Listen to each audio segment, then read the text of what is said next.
grab hold of the starting job. Yes, but I don't think we're going to know which one until we get deep into August. Now, I think, we tracked the reps everybody was getting at practice throughout the OTAs and minicamp. But when you talk to people there, they just want to make sure everybody got what they needed. And that, Kenny Pickett, we find out if he has the goods to be the starter. Joe Flacco, they back him off a little bit. He's 40. He may not need as much. The rookies, Shedeur Sanders and Dylan Gabriel, what do they need to learn to make the transition from the college game to the pro game? That's what the spring was about for the Browns quarterbacks. Now, Shedeur Sanders has moved from social media celebrity to on-field standout, and ESPN now lists him among its first-team candidates. Reactions are split. Some fans are impressed while others are skeptical. Whether this reflects Deion Sanders' long-term strategy or simply Shedeur's rapid development, the story is drawing widespread attention. Here's a look at what led to this moment. They never planned on taking him. The problem is, like Ocho Cinco said, you got somebody that has endeared himself to the locker room. And guess what? The difference between him and Tim Tebow, the biggest one, is he can play. He can throw the ball. Tim Tebow running around being an H-back. He can throw the ball. And he's done everything he needs to do. He ain't saying nothing. He ain't rocking the boat. He ain't mad about the reps. He ain't mad about none of that. All the people out there want to see is this, like Tyvis said earlier. We want to see what he can do with Jerry Jeudy. Online reactions are sharply divided. Some fans strongly support Sanders, while others argue he is overrated. Traditional analysts cite statistics and claim his recognition comes mainly from his father's name. Sanders supporters are actively celebrating his rise and already predicting a future NFL career. Sports media outlets have made his candidacy a central topic of debate. The discussion now extends beyond statistics and victories to include his marketability, public image, and on-field presence. Sorry, is Shedeur Sanders going to get a chance to win this job? Do you believe he gets a legit shot to win this job? Listen, I think first of all, the action's going to really start in training camp. Like, forget all the OTA stuff. You don't win a job in OTA. The real action starts in training camp. And just like Shedeur said, during the mini camp, when it's time to take your rep, you got to make the most of it. Because I think early on, there's going to be a lot. Remember, Joe Flacco didn't hardly practice in OTAs and mini camps because they were giving the young guys. Right. So when he gets his opportunity, he's going to have to make the most of it. Analysts are closely reviewing game footage to evaluate Sanders' decisions and mechanics, while others examine his social media activity to see how he balances content creation with quarterback duty. Shedeur Sanders' placement on ESPN's early first-team list has taken over the college football conversation. Supporters circulate his highlights and argue that his on-field production and leadership justify the honor. Skeptics claim the recognition relies too heavily on his family name and question whether his resume is strong enough for first-team status. Analysts are rewatching game footage to assess his reads, accuracy, and pocket presence, while others examine how he balances a high-profile social media presence with quarterback responsibilities. The debate has pushed other storylines, such as conference realignment and NIL issues, into the background, leaving fans and commentators focused on Sanders' performance, marketability, and overall impact on the sport. I'll keep saying it. I believe Shedeur Sanders should play more games than any other quarterback on this roster this year, because he's the only guy that I look at and say they might have something here. Because I'm telling you right now, they left night one of the draft saying we are taking our quarterback next year. So it's on Shedeur or Dylan or Kenny, probably not Joe, to change their mind. To change their mind. But you got to find out. You got to find out. Opinions differ on whether Sanders is benefiting from his family name or simply showing real progress, but the attention is undeniable. Social media is flooded with edited images elevating him to legendary status. Critics argue the first-team nod is driven by hype and marketability, while supporters point to his flashes of strong arm talent, field vision, and decision-making. Regardless of motive, the announcement has dominated the football news cycle and intensified debate over how much of his rise is performance-based versus media-driven.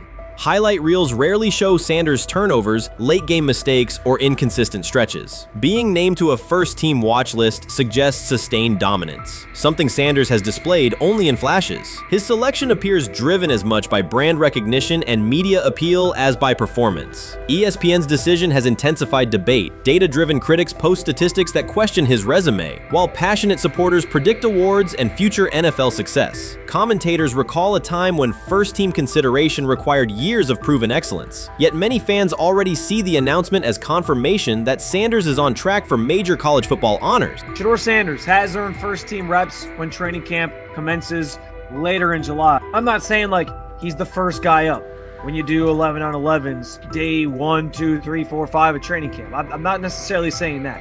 But he's the one quarterback that we didn't get a chance to see take reps with the ones. But I think Shedeur has a chance to like make this conversation interesting if he gets those reps with the ones and he has the same success that he did with the 2s, the 3s, and the 4s.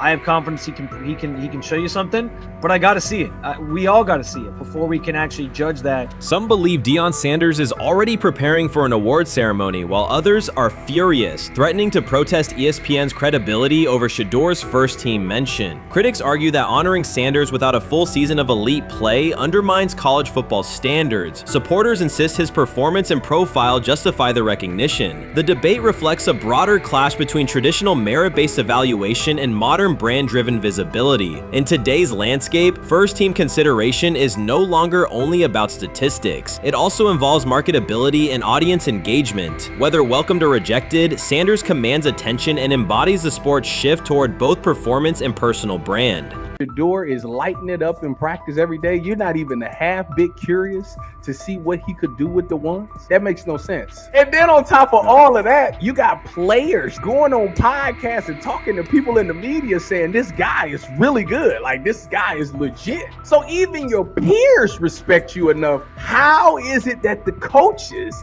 can't see that? It always starts with the players, where the player's like, hey, you see that? You seen that pass he threw? The Cleveland Browns were taken by surprise when quarterback Shedeur Sanders stepped in for first-team snaps, asserting control of the drill and instantly highlighting deficiencies across the rest of the room. His confident command forced coaches to pause practice clips, reevaluate progressions, and consider immediate adjustments to the depth chart. Within minutes, discussions spread throughout the facility and online forums as fans weighed what Sanders' showing means for the current starters. The organization now faces an urgent, data-driven decision on whether Sanders should move up permanently. Shedeur Sanders arrived at Browns practice, took several first-team reps, and the entire quarterback group immediately felt the pressure. Coaches erased the whiteboard and reviewed their plans. Staff members exchanged concerned comments, and observers began asking whether Sanders was positioned to assume a larger role. Tony, every year we see at least 1 to 2 teams. They were in last place in their division the year before. No one thought they'd be good, and then they were good. It almost seems like no one's even assuming the Browns can be that, but we see it happen every year. And I get the quarterback stuff, but like, correct me if I'm wrong, Tony. The Browns are trying to run the football, play good defense, not turn the ball over in the passing game, and try and take advantage when they can, correct? That's what they're trying to do.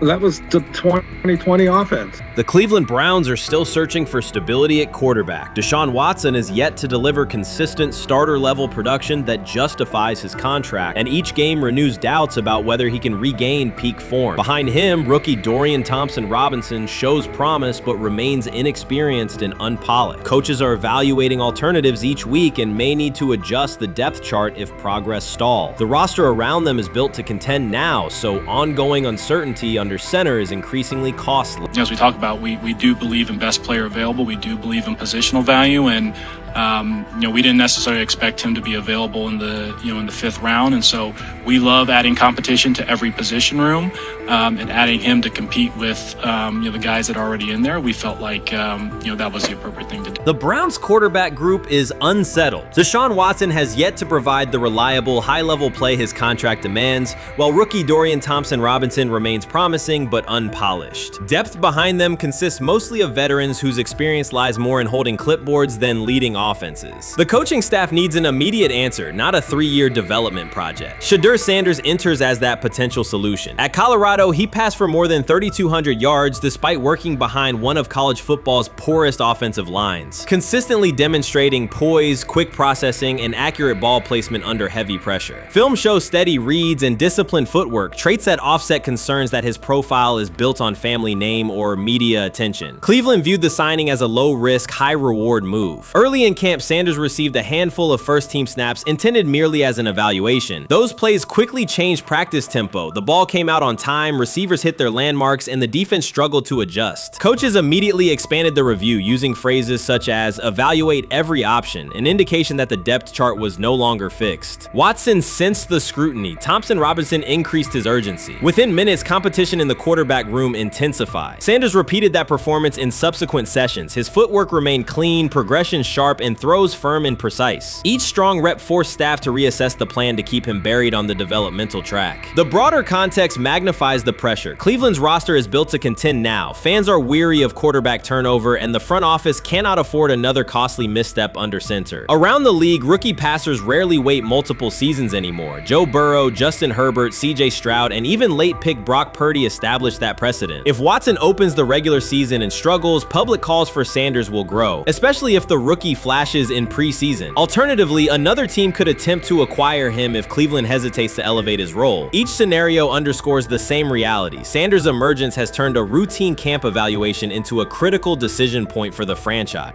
And we saw Dylan Gabriel go 11-on-11 with the first team, Shedeur Sanders go 11-on-11 with the second unit. So that was really the big wrinkle today. Yes, and of course, it was the first time that we have seen Shedeur Sanders get any of those coveted 11-on-11 reps. Of course, again, it wasn't with the first team offense or against the first team defense, but it's progress. And that means that he's going in the right direction, that the arrow is pointing up. He's coming up the learning curve. So that's good for him.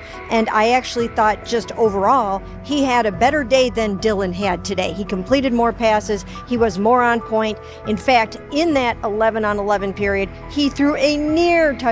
Desperation can push franchises toward aggressive decisions, especially when their quarterback options appear unconvincing or outdated. One scenario now emerging is that Sanders earns enough confidence to take full preseason reps with the starters, forcing Cleveland to revisit a depth chart it believed was settled at the beginning of July. His practices demonstrate that the excitement around him is grounded in measurable performance. Accurate, high-velocity passes against first-team defenses, and confident command of the huddle. Each strong outing also heightens league-wide interest. Rival scouts adjust evaluations, and general managers revisit their notes, aware that a viable young quarterback may soon become available. Inside the facility, the personnel staff must balance short-term results with long-term roster planning, knowing that an early move could reshape salary cap allocations and locker room dynamics. The pressure on Watson and Thompson Robinson escalates accordingly. Both must produce visible progress to maintain their current roles.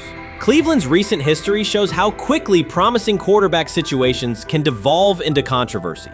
The franchise has turned potential breakthroughs into organizational turmoil before, so observers remain cautious about how this competition will unfold.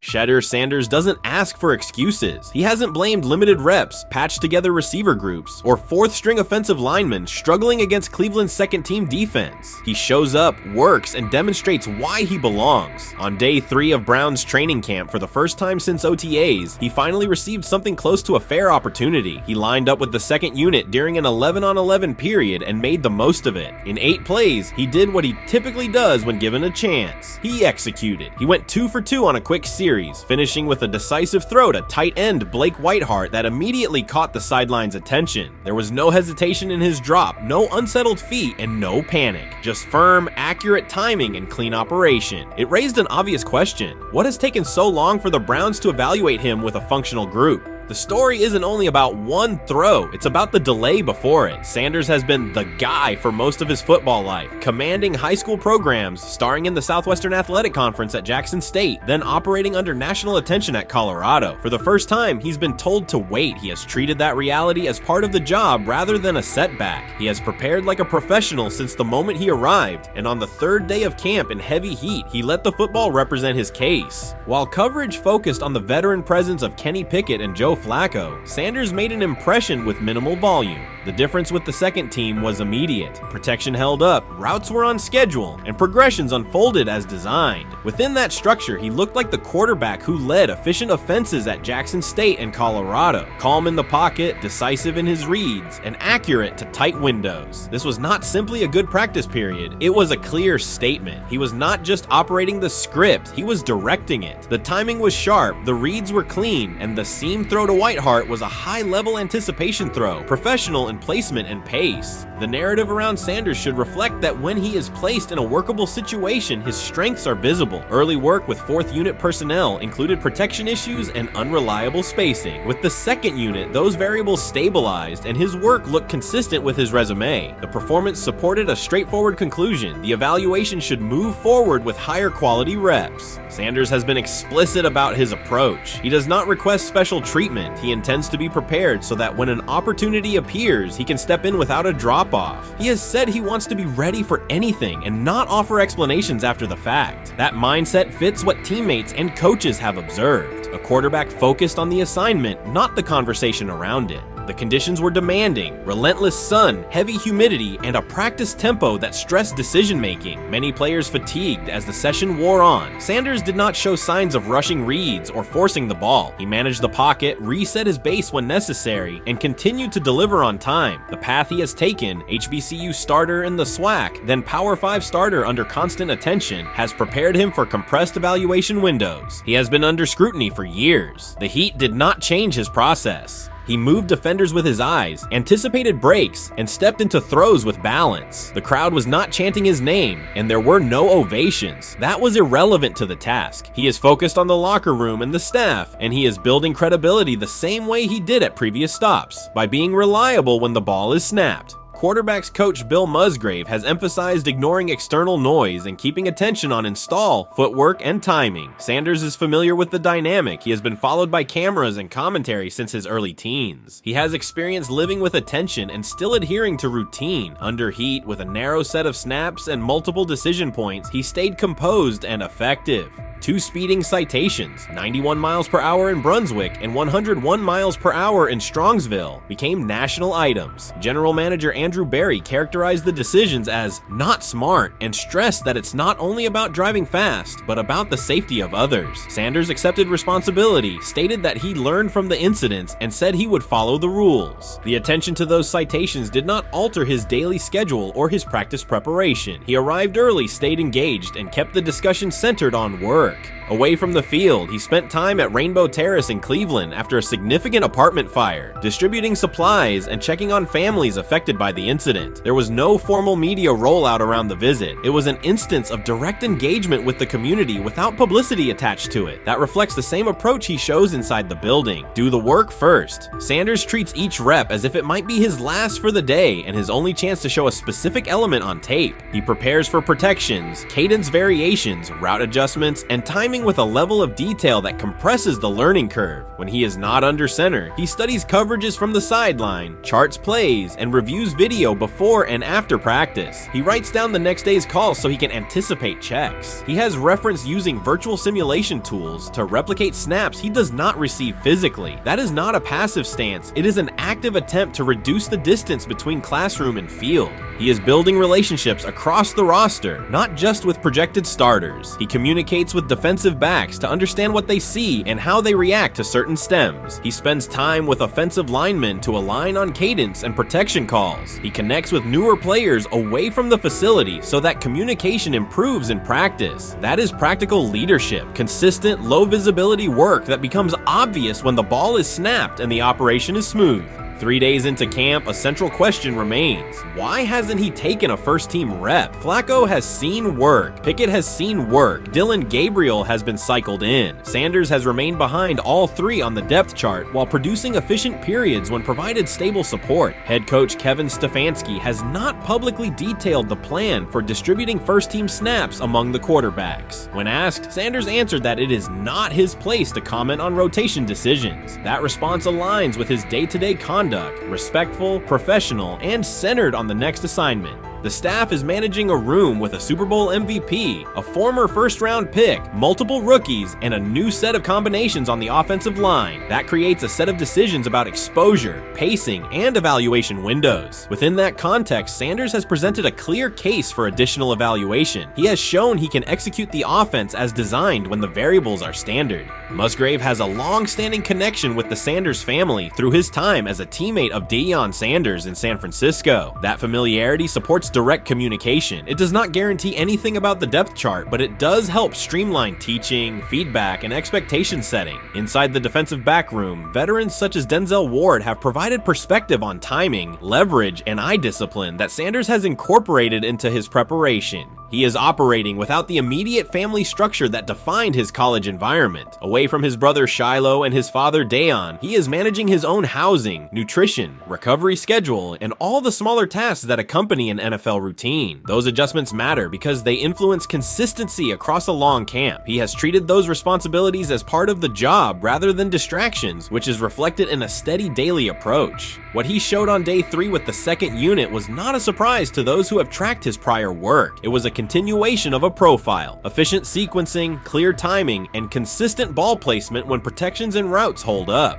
The 8-play period was short, but it was enough to reinforce the point. He doesn't need a large sample to demonstrate baseline operation. He needs a fair sample to test ceiling and adaptability. There is also the matter of perception. Public attention concentrated on the speeding tickets and the general manager's response. Less attention fell on the preparation, the efficient period with the second team, or the community engagement at Rainbow Terrace. That imbalance is common in training camp narratives. Sanders has handled it by keeping his answers simple and his focus on football. He has not tried to redirect the conversation. He has done his work and waited for additional reps. The objective next step is straightforward: expand the evaluation with higher unit personnel and standard opponents. That does not require a complete reshuffling of the depth chart. It requires allocating a defined sequence of first-team snaps so that timing with starting receivers and protections with starting linemen can be measured on tape. The staff can then compare operation speed, accuracy under pressure, red zone decision-making, and 2-minute mechanics against the other quarterbacks. That is the most direct way to clarify the competition. None of this dismisses the experience or track records of the veterans in the room. It emphasizes that the purpose of camp is to test assumptions with current performance. Sanders has provided enough evidence with the second unit to justify a broader look. He has shown that the pace of his feet matches the pace of his eyes, that he can hold safeties with his shoulders, and that he can drive intermediate throws without float. He has also shown discipline to take the clean completion rather than force the vertical shot when leverage dictates otherwise. Every day, he has addressed the controllable items: meetings, note-taking, install recall, cadence management, and post-practice review. He has not asked for public guarantees. He has asked for an opportunity to compete on comparable terms. The 8-play sequence with the second unit was a small but clear example of what he can do when those terms exist. The staff's communications have been measured. Stefanskis has not laid out a schedule for first-team rotations publicly. Barry addressed the speeding incidents directly and emphasized standards for decision-making off the field. Sanders accepted the criticism, adjusted his behavior, and moved forward. Those are the relevant facts. What remains is a football evaluation that can only be completed by giving him snaps with the top group and measuring the results. If that evaluation occurs and he performs at the level he showed with the second unit, the conversation will shift from potential to placement. If it does not occur, the question will persist through camp. Why not test the full picture? Sanders has built a case based on preparation, poise, and execution. He has demonstrated leadership by building relationships across the roster. He has shown maturity in handling external issues directly and moving on. He has given the staff reasons on the field and in the building to continue the process. 3 days into camp, he has answered everything within his control. He has shown growth, discipline, and consistent operation. He turned early fourth-team disarray into learning, then executed cleanly when moved to the second unit. He kept the discussion on football when outside topics threatened to dominate. He has not tried to win a press conference. He has tried to win every rep. If he continues to stack days like this, the next step is logical. Evaluate him with the starters, document the results, and let the tape determine the depth chart. Until then, he will continue to prepare, continue to compete, and continue to present the same message through his play. You first, when you take a look at both of these QBs, who had the most impressive start so far in the preseason? Well, to me, it was Shedeur. I didn't see any interceptions when he was out there. Did you see anything like that? I mean, don't get me wrong. I don't think Dillon Gabriel did a bad job. I was impressed with the brother, but I'm going to go with Shedeur. You know, the pressure was on him. The spotlight was on him. Stephen A. Smith didn't just call out Dillon Gabriel. He held him accountable and made him rethink his comments. The moment Dillon Gabriel spoke and went after Shedeur Sanders, it wasn't a minor slip. He crossed the line and stepped directly into Stephen A. Smith's wheelhouse. And Smith answered with a clear, direct response that left no room for misinterpretation. The comparisons were emanating from the media more so than anybody else. And that's what I think, that's exactly who I think he was directing his comments towards. Having said that, Dillon Gabriel, respectfully, it was stupid. A very dumb comment to make. First of all, let me tell you something right now.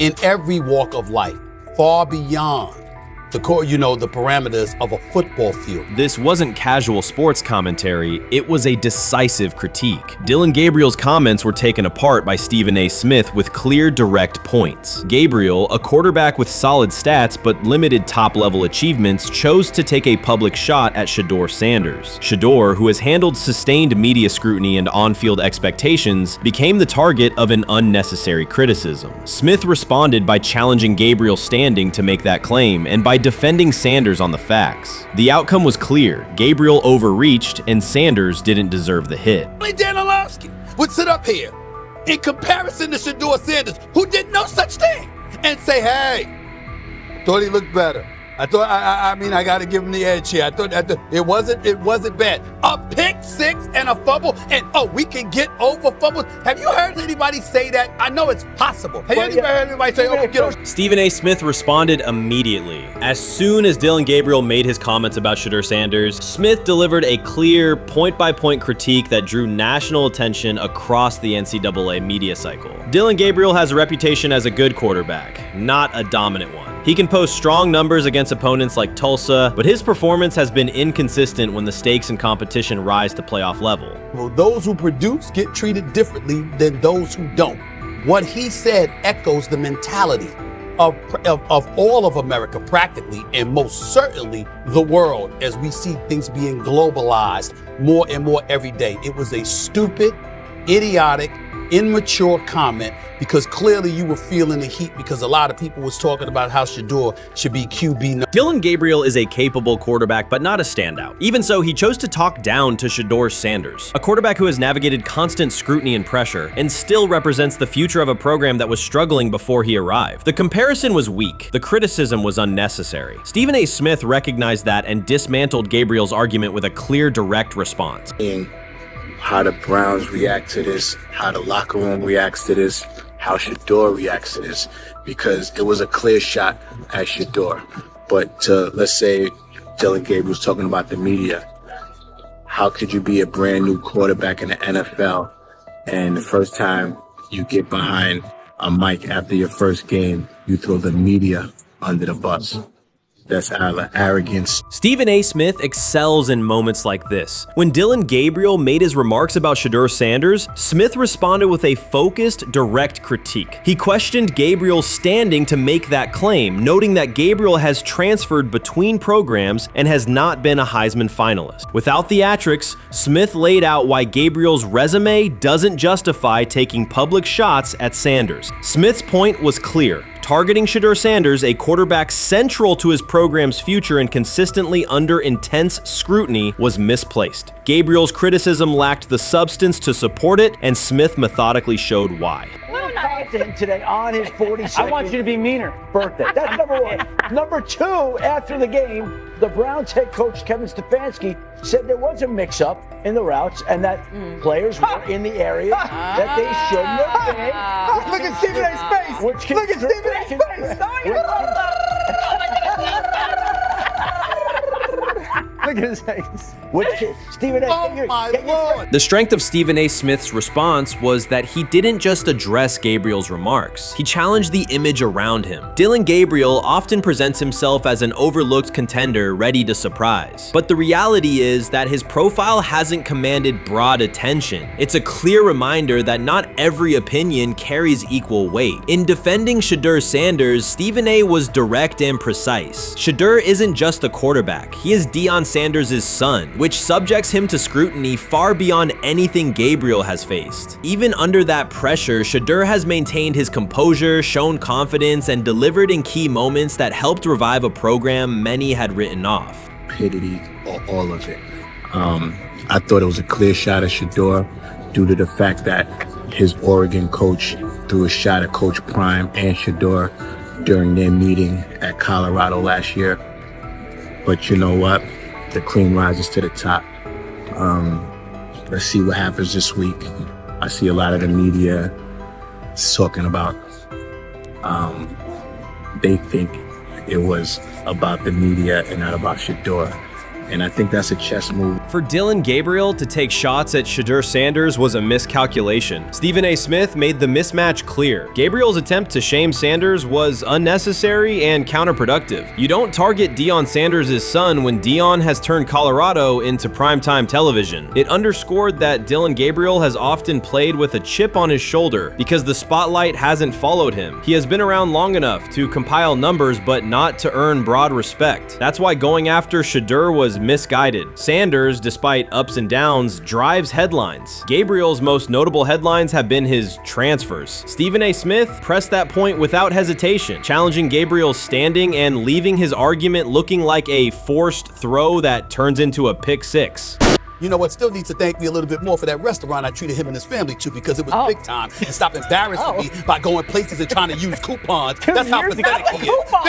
The point is that a pick six and a fumble is usually considered a bad day. Stephen A. Smith didn't need to raise his voice to make the point. He presented Dillon Gabriel as a player whose talk outpaces his resume and defended Shedeur Sanders with clear comparisons. That's why he called Gabriel out so directly. The comparison wasn't just unfair, it was forced. Now look at Gabriel's record. The numbers are solid and he can win against average defenses, but the resume lacks defining markers. There's no sustained Heisman contention, no late season surge that reshaped the national picture, and no postseason moment that cements a legacy. The track record reflects steady production, not top-tier impact. That's the gap Smith underscored. Gabriel's criticism of Shedeur Sanders wasn't supported by what he has accomplished, while Sanders continues to carry a program under constant scrutiny. Let's see some of them step up and make some plays out there. Ain't no way. Gabriel ain't no way. He's not built like that. No way.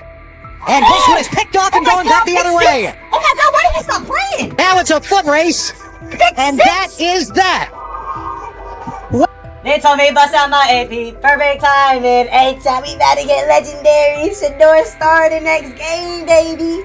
Shout out Dillon though, you know what I'm saying? Bro, I love you, my heart. What am I bigger than cheese, bro? You know what I'm saying? But Shedeur got it. Shedeur Sanders is a national brand who draws viewers for both performance and result. Dillon Gabriel's attempt to diminish him read as resentment. And Stephen A. Smith called out the insecurity and lack of awareness directly. Colorado under Deion Sanders is prime time, and Shedeur sits at the center of that spotlight. If Gabriel expected the sports world to agree while he took a shot at Shedeur, he misread the moment. Smith dismantled the argument and questioned the credibility behind it. Gabriel will move on. He'll keep playing, give interviews, and have fans, but this exchange will trail his media profile as a reminder of a misstep. It's a clear example of a resume that doesn't justify taking public aim at a quarterback carrying that level of scrutiny and responsibility. For the Cleveland Browns preseason game today is that the way that some white folks watched Shedeur Sanders last week is the way that some black folks were watching Dillon Gabriel today. And it's not Dillon Gabriel for Dillon Gabriel's sake.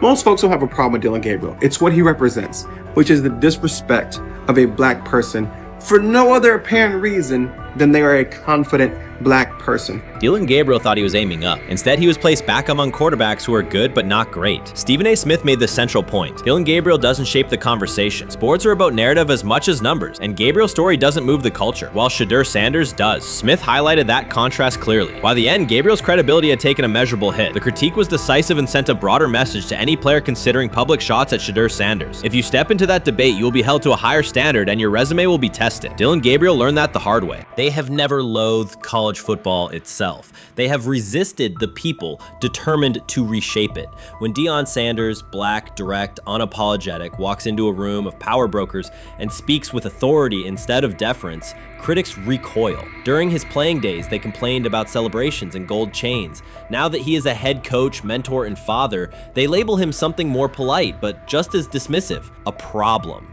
At Big 12 Media Days, Sanders addressed the accelerating chaos of the name, image, likeness market. He said college football needs a salary cap, not to hobble players, but to impose order on a system that showers unproven freshmen with seven-figure promises while the rest of a roster hunts for scraps. He called the situation unsustainable. Within hours, ESPN commentator Paul Feinbaum branded him a hypocrite, arguing that Sanders profited from NIL at Jackson State and now wants rules only because his most marketable athletes have moved on. The accusation spread quickly because it fit a comfortable storyline. Outspoken black coach gains from change, then protests when the advantage disappears. That framing ignores context. Sanders never criticized players earning money. At Jackson State, he urged corporate sponsors to partner with athletes who had been invisible to major brands for decades. What he wants now is stability, standardized guidelines, basic financial literacy, and roster balance that prevents locker rooms from fracturing over uneven payouts. When other coaches, Nick Saban, Dabo Swinney, Lane Kiffin, voiced similar concerns, they were praised for foresight. When Sanders spoke, the tone shifted to suspicion. The difference is not the message, it is the messenger. Feinbaum's response followed a familiar script. When black leaders question the structure of the sport, their motives are interrogated, their credibility attacked, and their competence doubted. He did not level the same charge at Jimbo Fisher when Fisher complained that NIL disturbed recruiting. He stayed silent when Kiffin lamented the transfer portal. But Sanders, who raised enrollment and television ratings at Jackson State, brought unprecedented attention to Colorado in one season and consistently mentors players beyond football, was called opportunistic. Feinbaum dismissed the cultural impact Sanders created, the exposure for historically black colleges, the draft picks developed, the infrastructure improved, reducing his work to a marketing stunt dependent on star sons Shedeur and Shiloh or two-way standout Travis Hunter. Sanders did not retaliate. He returned to practice, media obligations, and recruiting. His confidence is rooted in faith and in the responsibility he feels toward young athletes whose lives will extend decades beyond their highlight clips. When he asks for NIL boundaries, he is thinking about freshmen handed large sums without guidance, families unprepared for sudden wealth, and programs that abandon kids once production stalls. He has watched that cycle from the inside. He wants protections, not restrictions. Critics predicted Colorado would fade once Shedeur and Hunter leave. Instead, Sanders signed blue-chip quarterback G.J. Lewis and a wave of transfers eager to join a program that values personal growth as much as on-field wins. Recruits see a coach who challenges the status quo, who places black culture at the program's center without apology, and who will remain visible when social media buzz cools. They recognize that Sanders does not chase attention, attention follows his results. Media outlets reduced the upcoming Buffalo season to a win total prop. 6 victories, give or take. Sanders is playing a longer game. He wants to show young athletes, especially black athletes, that they can lead authentically, speak with conviction, and refuse to shrink for access. Success measured only by the scoreboard misses the point. If Sanders builds men who graduate with financial literacy, self-confidence, and community awareness, he will consider the mission successful, even if Colorado finishes with 5 wins instead of 10. None of that registers with commentators invested in an older hierarchy. For them, leadership should remain predictable, reserved posture, muted tone, minimal cultural expression. Sanders contradicts that image. The possibility that his methods could spread to other coaches, to other programs, threatens a model that has kept decision-making and revenue streams concentrated for generations. So the debate is not about hypocrisy or payroll ceilings. It is about control of the narrative and who is deemed qualified to write it. Sanders refuses to surrender that authority. He knows order is necessary. He also knows whose voices have been ignored whenever real reform is discussed. By speaking plainly, he forces television panels, athletic directors, and conference commissioners to confront issues they would rather defer: financial education, equitable resource distribution, and consistent national standards. Whether Colorado exceeds betting lines this fall will not change the trajectory Sanders has already set. He made Boulder relevant, energized recruiting beyond traditional power corridors, and broadened college football's cultural reach. That influence will persist long after social media debates cool. If his call for NIL structure eventually becomes policy, as the NCAA and Congress now contemplate, Feinbaum's soundbite will fade, while Sanders' imprint endures. In the end, accusations of hypocrisy say more about the accuser than the coach. Sanders has remained consistent: empower athletes, hold adults accountable, and inject stability before unchecked money corrodes the locker room. The people who stand to lose clout in that environment prefer the chaos they can manipulate. Sanders prefers a system that nurtures the players who make the sport worth watching. His advocacy is rooted in experience, not self-interest, and his critics will have to decide whether to engage with that reality or keep shouting from the sidelines. While much of the NFL community attended the ESPYs in Los Angeles, Shedeur Sanders spent the day in Cleveland with families recovering from a residential explosion. He did not seek cameras or a red carpet appearance. He chose to be present in a neighborhood working through loss. Weeks earlier, an explosion at the Rainbow Terrace Apartments in the Garden Valley neighborhood displaced more than 100 residents. Local officials reported that 42 families were left without housing. A father suffered burns over most of his body and remained in a coma. His 2 young young children were hospitalized in critical condition. The damage extended beyond structures. Families lost possessions, stability, and routine. Cleveland City Council member Richard A. Starr described the moment as a family fighting for its future. Outside of local reporting, national attention was limited. Sanders decided to go to the site, meet residents, and help organize a day focused on relief and connection. The decision drew questions almost immediately. Some asked why he was not at the ESPYs, others questioned his motives. Sanders did not respond with counter-arguments. He explained simply that he felt an obligation to be present and that he would act on that conviction. This was not a team-scheduled appearance. He promoted the gathering himself, arrived without ceremony, and spent the day with residents. His approach emphasized listening, participation, and time.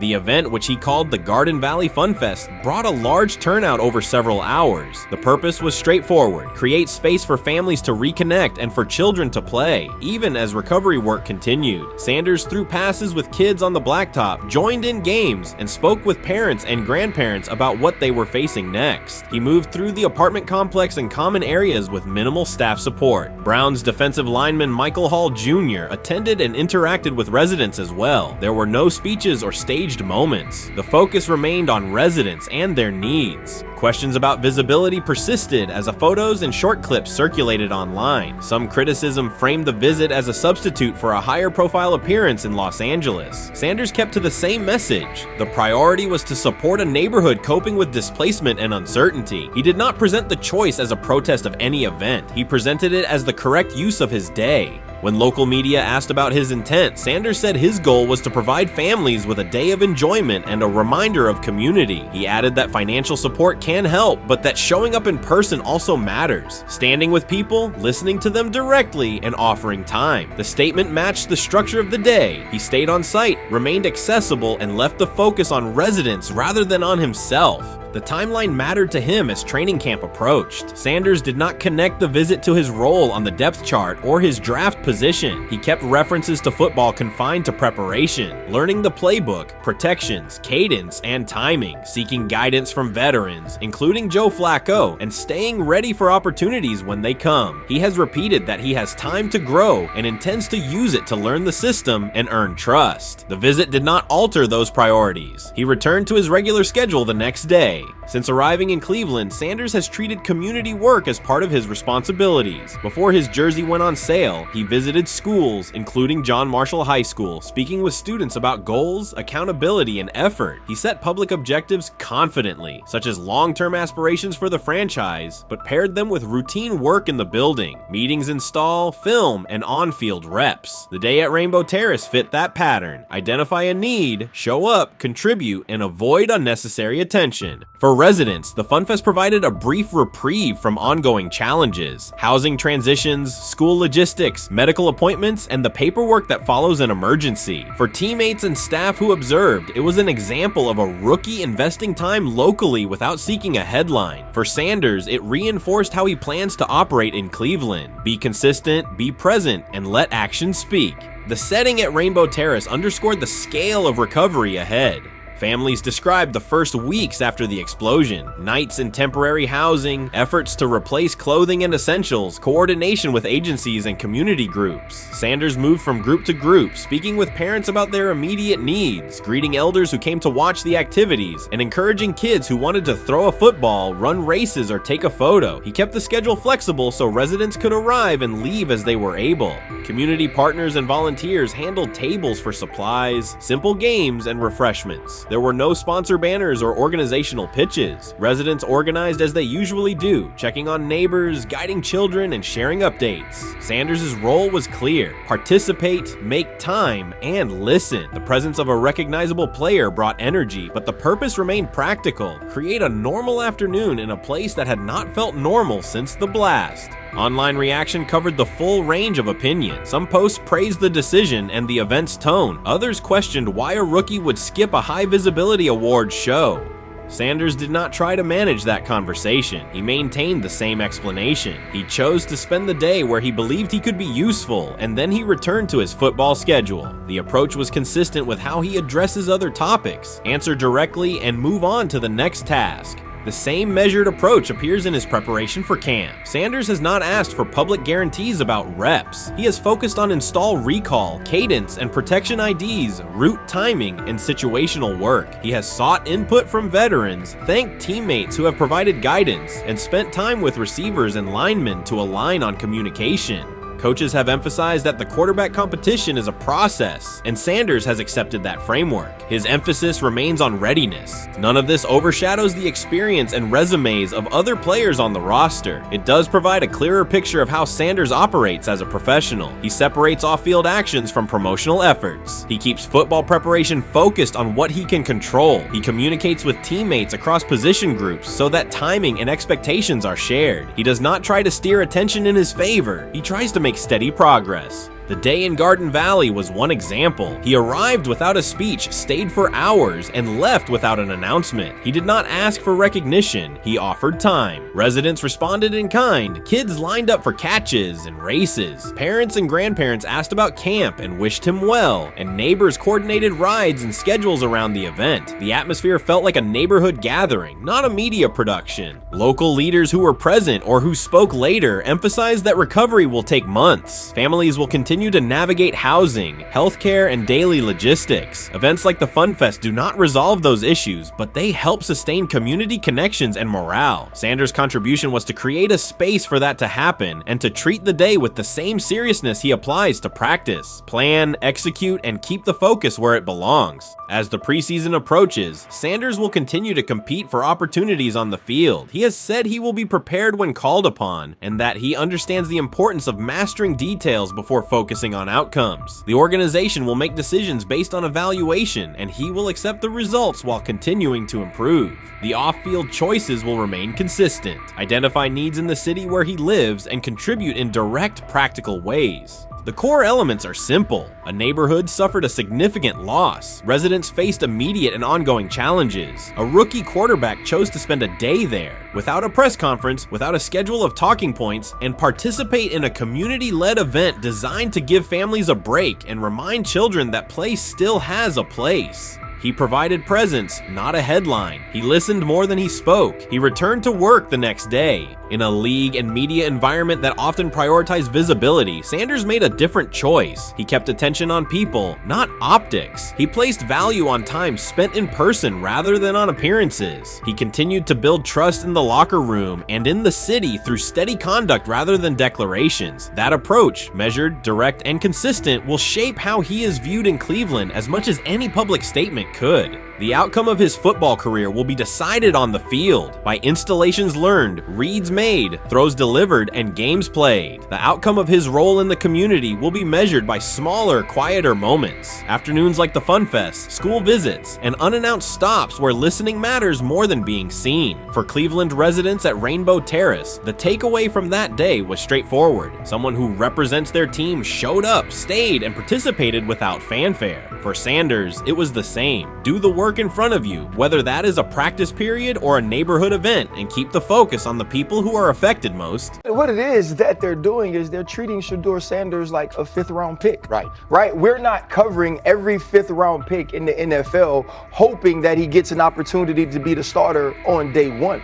We felt like, oh my goodness, they got a diamond in the rough. Shedeur Sanders fell to the 5th round. They felt like they evaluated him there, and that's where they picked him. And they're playing the guy that they picked in the 3rd round over him because they evaluate him at a higher level than what they do Shedeur Sanders. And I get it. The Cleveland Browns are once again creating problems of their own. Their latest misstep centers on Shedeur Sanders. Ryan Clark and Dan Orlovsky have both noted that Cleveland is repeating the same mistakes. The team spent valuable draft capital and is now undermining that investment. This reflects a persistent issue in the organization's decision-making. It's not just a football decision, it's a pattern of self-inflicted setbacks. Habits and some of the traits that we saw show up in college were very prevalent this past weekend against the Rams. Holding onto the football, catching the snap and not reading the defense, kind of evaluating what the defensive line is doing, and then trying to see if you can go make a play, and that's the concern. Okay, it's 1st and 10. They want a play-action double move at the bottom of the screen. The route doesn't win, and then the protection breaks down a little bit. You're taught as a young quarterback, protection breaks down, find the closest check down. It's right there, it's 1st and 10. he gets to like the fourth part of the... The Cleveland Browns have long carried a reputation for instability. Even when it appears they are turning a corner, the organization finds a way to create new problems. Momentum gives way to questionable decisions and progress stalls. The latest situation centers on Shedeur Sanders. It highlights recurring issues in leadership, planning, and execution. Instead of establishing a clear path forward, Cleveland risks undermining its own investment. There's a lot of players who feel like they should have been picked at a certain spot, should have been viewed in a certain way, but when you get on these teams, it's about developing the team, not doing what's individually best for a certain player. And that's what Kevin Stefanski has to do, and I get it. We want to say all the reasons why what's happening to him isn't right, but maybe we aren't right on the way that not only the entire NFL viewed him, but now the Cleveland Browns view him as well. Shedeur Sanders was not brought in to be a placeholder or a scapegoat. He is expected to be the long-term solution, a high-upside quarterback with the tools, poise, and Sanders' pedigree to elevate the roster. The focus should be on developing him and positioning him to lead the team forward. They sabotaged it. They rigged it against him today, putting him in with third and fourth stringers, fifth stringers. You got no shot at quarterback. They threw him in because they didn't want him to make any more splash and put any more heat on Stefanski. It's a desperate, dangerous situation in which he's got no shot, man. He's throwing to Sal freaking Cannella? What? But he got sacked 5 times because he's hanging on the ball trying to make a play, and nobody can separate. Then it comes down to a couple of minutes are left, and Shedeur tries to go on the field, and Stefanski puts Tyler Huntley in place of him. Excruciating to watch. Shedeur Sanders brings accuracy at all levels, steady leadership, and the kind of composure that comes from handling pressure. Fans were energized, and the league was paying attention. For once, Cleveland had a credible source of hope at quarterback, then the familiar pattern returned. Instead of committing to a clear development plan, first-team reps, stable direction, and a defined timeline, the Browns introduced uncertainty and slowed his progress. Rather than building around him and giving Shedeur a direct path to lead, they split priorities and sent mixed signals. The result is momentum stalled at the very point it should be accelerating. I also can't blame anybody who says, I don't necessarily trust this coaching staff to develop a quarterback or to evaluate the quarterback position. They've made some really oddball decisions at this position over the last several years, and I don't blame anybody for questioning, do these guys actually know what they're doing? I don't think that's unfair at all. The thing I would say is that they're desperate. They're very desperate. Like the entire organization is desperate. And if you really think they're going back to the coaches' offices and all getting around the table after session. This wasn't about scheme or play design. It was a pattern of mismanaging a young quarterback. From the start, the signs were clear. Shedeur Sanders arrived at camp without priority first-team reps or the confidence-building snaps a rookie need. Instead of a defined development plan, he was asked to compete from behind, treated like a depth option rather than a long-term starter. The message was, earn it later rather than build it now. When game action came, he was put on the field with limited preparation. Protection was inconsistent, and the play calling did little to ease his transition, more a stress test than a structured debut. The approach emphasized survival over progression, creating conditions where mistakes were likely and growth was harder to achieve. Analysts Ryan Clark and Dan Orlovsky highlighted the same points. The issues reflected organizational choices, not a shortfall in Sanders' ability. This was not a rookie collapsing under pressure. It was a franchise failing to provide the support, reps, and clarity required for a first-year quarterback to succeed. Shedeur moves slowly, kind of trying to see what's going on, and then that creates that sack fumble. So a lot of the stuff that we just saw in college is a big deal. This ball gets snapped at the 48-yard line. Defense has won the rep. Play is dead. Throw the ball away. It's first down. But instead we run and it's a 2.5, 3-yard loss. So instead of being 2nd and 10, we're 2nd and 13, we're dead. Again, here's the opportunity to throw the juke route. Hold, scramble. So some of those things that I was and others were concerned about on the college tape showed itself again.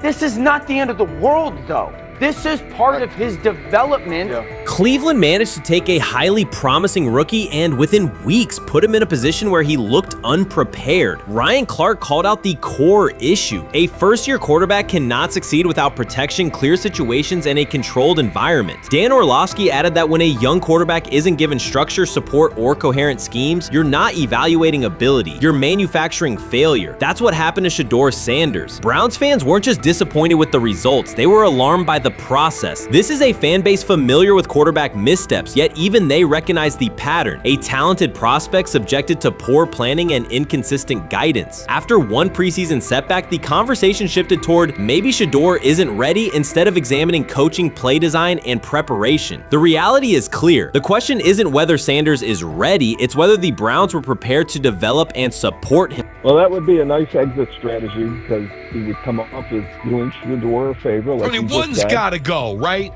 One's got to go, to clear this thing up. At some point, but I'm sorry, I know they don't care. If they were to trade Shedeur Sanders now after that preseason performance and he would go on to be good. The organization has cycled through quarterbacks for years, and the pattern is unchanged. Blame the player, protect the system, and repeat the same mistakes. Fans are split. Some argue Shedeur Sanders needs time and support, while others treat one rough outing as proof he isn't the answer. That division hides the real problem: the Browns' process. This isn't Shedeur failing, it's the team failing Shedeur. Across the league, successful teams create clear development paths. Kansas City brought Patrick Mahomes along behind a veteran and tailored the offense before handing him the job.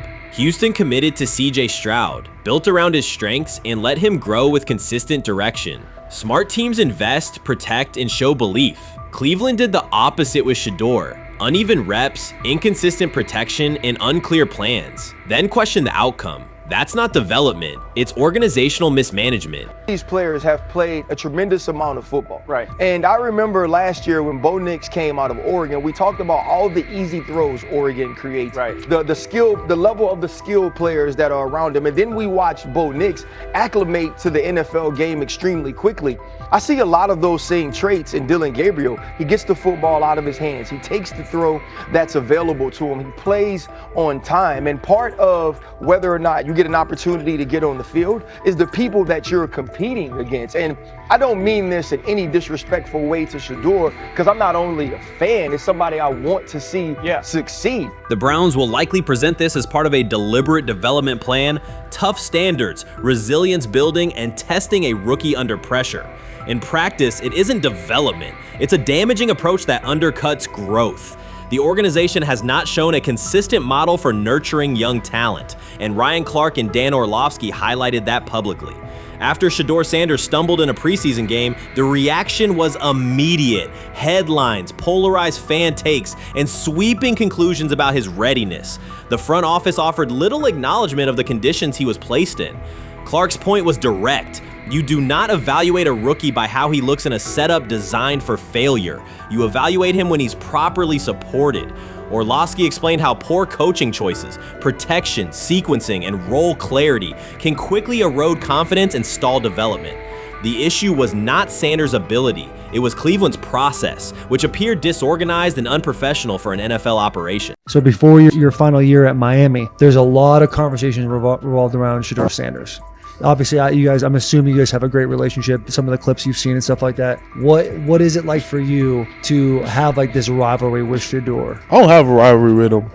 That's my boy. So at the end of the day, this whole process, we thought me and him were going to be 1 and 2 the whole time. Whether he's 1, I'm 2, whether I'm 1, he's 2. And so that's just always been, our mindset. It didn't go that way. I thought he was one of the better quarterbacks in the draft as well, even throughout college. A lot of stuff out there on him ain't really, the truth, just because they spin it different ways. Like they spin stuff about me different ways. But I mean, when he gets his chance, become a starter, I know he's gonna make the most of it, and I'm ready to get back to work with him. After the season, talk some more stuff to him. Cam Ward directly challenged the uneven standards applied to Shedeur Sanders, calling them inconsistent and unfair. By insisting that performance, not politics, guide evaluation, he shifted the discussion from one player to a league-wide problem. Sanders' treatment now serves as a test of how the NFL supports and evaluates emerging quarterbacks.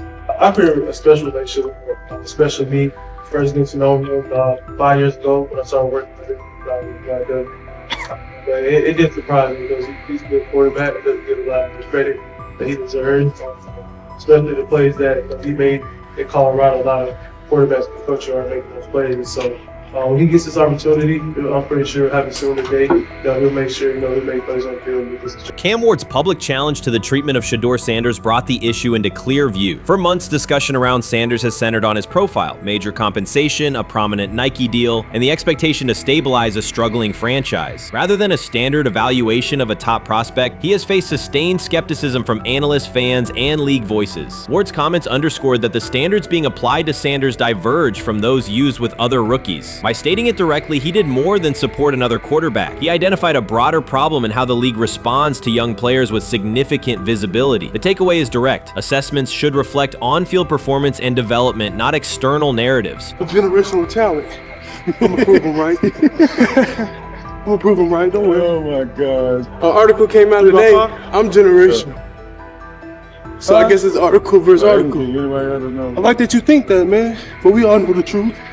What? Trav gonna be first? You generational, I'm legendary. That's cool. We can be legendary. Legendary, get their ass. We'll start doing it like 5 minutes. Shedeur Sanders entered the league with more than a playbook. He brought a public brand, a family legacy, and expectations unusual for a first-year quarterback. Before his first regular season throw, he was already positioned at the center of attention. Rather than assess him on that reality and his on-field ability, many voices reduced him to marketing, treating visibility as proof of hype instead of performance. Cam Ward pushed back on that framing. His point was simple: judge Sanders by the same criteria applied to other rookies. With Sanders' resume, production, leadership, and composure, most first-year quarterbacks would be discussed as long-term cornerstones. The evaluation should be consistent, focused on development and results, not perception. This is the process with Shedeur, who I know is a buddy of yours, and how do you think both of you guys will end up doing in the league? I think we'll both end up being one of the best quarterbacks in the league. I just think the work that me and him are willing to put in, the relationship we have to constantly compete each and every day, to better our craft, for ourselves. I just think it's gonna end up paying off for us in the long run. Do you guys kid each other about who's going first, and how much does that matter to you? Yeah, we play around, we joke around with it. It really don't mean nothing. Draft pick will never mean anything. At the end of the day, you got to show whether you can prove each and every Sunday. You can't just do it 1 year. Disrespect shows up in two patterns. First, Shedeur Sanders is repeatedly framed through his father, Deion Sanders, as if lineage erases his own work. Discussion drifts to pedigree instead of what the film shows. Second, his visibility is treated with suspicion. His audience reach, partnerships, and ability to lift ratings are labeled hype rather than recognized as value. Instead of acknowledging that he drives demand and expands the stage for his team, critics call it an unfair edge. The result is a skewed evaluation. Star power is held against him while on-field production gets pushed aside. The standard should be consistent. Assess the tape and the development, not the last name or the attention it brings.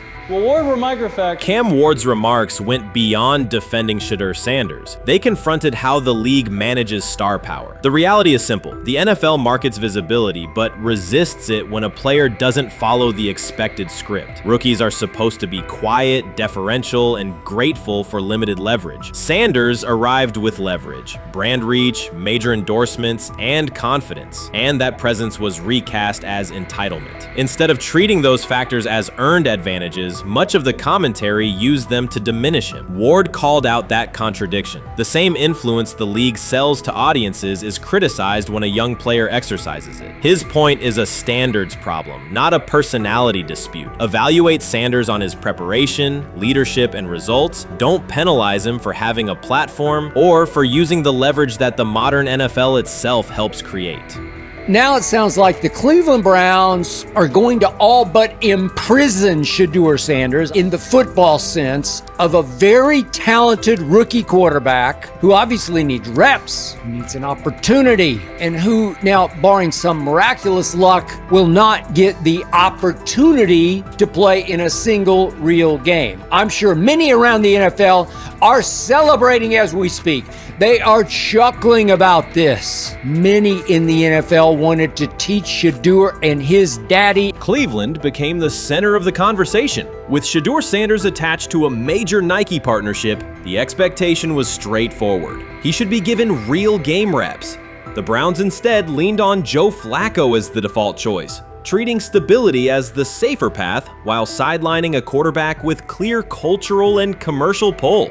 Each week Sanders didn't see the field, scrutiny grew. Commentary questioned the value of his contract environment and relevance, and fan debate shifted from development to doubt. That wasn't measured evaluation. It was a delay framed as prudence that eroded confidence in the process. Cam Ward reset the terms of the debate. He pointed to an uneven standard. When veterans or other young players secure significant endorsements, it's considered smart business. When Sanders does it at scale, it's recast as ego or hype. Even the scope of his off-field agreements became ammunition against him rather than evidence of market demand. Ward's position is simple. Use one standard. Assess Sanders on preparation, decision-making, and progression, not on discomfort with his platform. Treat visibility as an asset, not a disqualifier. The issue isn't attitude or branding, it's the consistency of the evaluation. Ward called it directly. The treatment has been unequal, and it should be corrected by aligning opportunity with performance criteria. Fans need to recognize there's not a team in the league he'd start for. Not one. That's not ridiculous, that's not unfair, that's not a vast conspiracy. Shedeur Sander fans are Angel Reese fans. They're just fair weather fans who don't really give a fuck about the sport. Most of them are just Dion fucking groupies that followed him when he went to fucking Colorado, just like Angel Reese's fans had never watched basketball prior to her playing at LSU, and they followed her to the WNBA and don't know shit about the sport.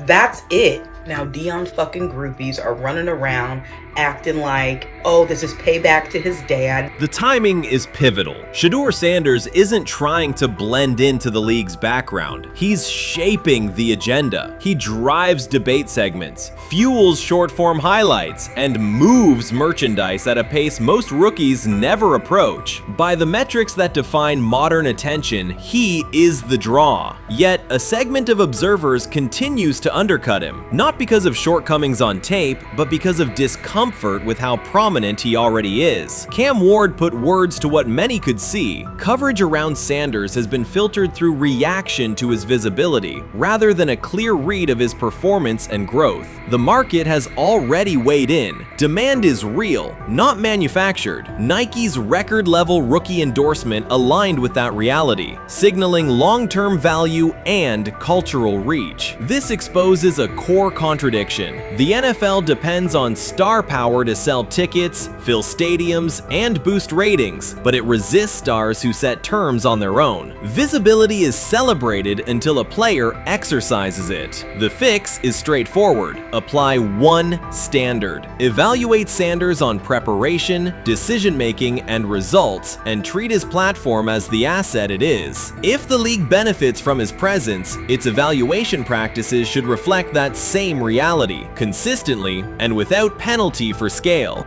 Shedeur Sanders does not depend on league promotion. He established his platform before the NFL and continues to expand it on his own terms. That autonomy challenges the status quo. Cam Ward's support was more than a defense of a teammate. It was a warning that if the league holds to outdated expectations, it risks falling behind the very players who drive audience attention and revenue. Claims that Sanders lacks real popularity ignore measurable facts. A large, active following, consistent merchandise demand, and sustained coverage across major outlets. Doubts about his standing as a quarterback overlook his college production and growth indicators. The pattern is familiar. Efforts to minimize him increase his reach. Each skeptical headline widens the spotlight, and each dismissive take creates more engagement. You cannot reduce a player built for visibility by arguing he should be less visible. The practical outcome is the opposite. Scrutiny becomes signal. Sanders is not merely enduring criticism, he is turning it into momentum, converting attention into leverage on and off the field.